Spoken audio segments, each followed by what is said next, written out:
The meaning of life is to find your gift. The purpose of life is to give it away. We make a living by what we get, but we make a life by what we give. भगवान श्री कृष्ण के प्रिय मित्र थे सुदामा।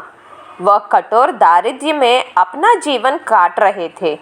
उनको गरीबी से बाहर निकलने के लिए एक बार उनकी पत्नी सुदामा को श्री कृष्ण से मदद मांगने के लिए बोली। तब सुदामा को याद आया था कि उनके बचपन में श्री कृष्ण को ना देते हुए वह अकेला पोहा खा लिया था।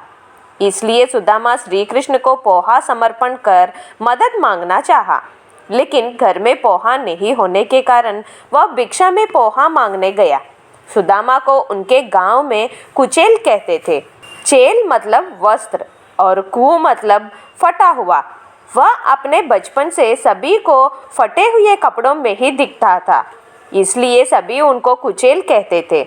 सुदामा भिक्षा में मिले पोहा उनके फटे हुए वस्त्र में बांधकर सीधा श्री कृष्ण के द्वारका नगर निकल गया। घर भी नहीं गया, क्योंकि उनके भूखे बच्चे पोहा दिखा तो खा लेंगे। 2-3 दिन सफर के बाद सुदामा द्वारका पहुंच गया। श्री कृष्ण से मिलने की आशा से वह श्री कृष्ण के महल पहुंचकर अंदर जाने लगा।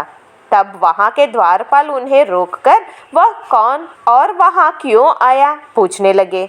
सुदामा वह श्री कृष्ण के बाल्य मित्र है कहने से द्वारपाल सुदामा के वस्त्र और रूप देखकर हंसने लगे और वह श्री कृष्ण के मित्र नहीं हो सकता है कहते हुए अंदर प्रवेश करने से मना करने लगे।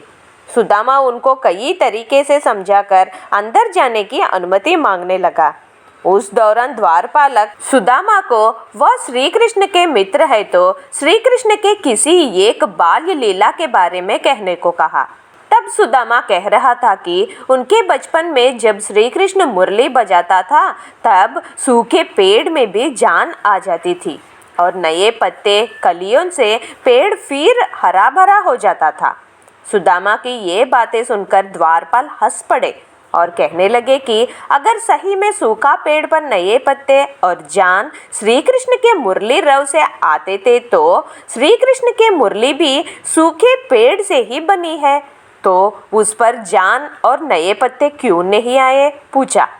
तब सुदामा कहने लगा कि जो भी भगवान के हाथों में या उन्हें अर्पित किया जाता है उनका ना ही मृत्यु ना ही जीवन होता है। वह इस संसार का जीवन मरण चक्र पार कर लिया होता है।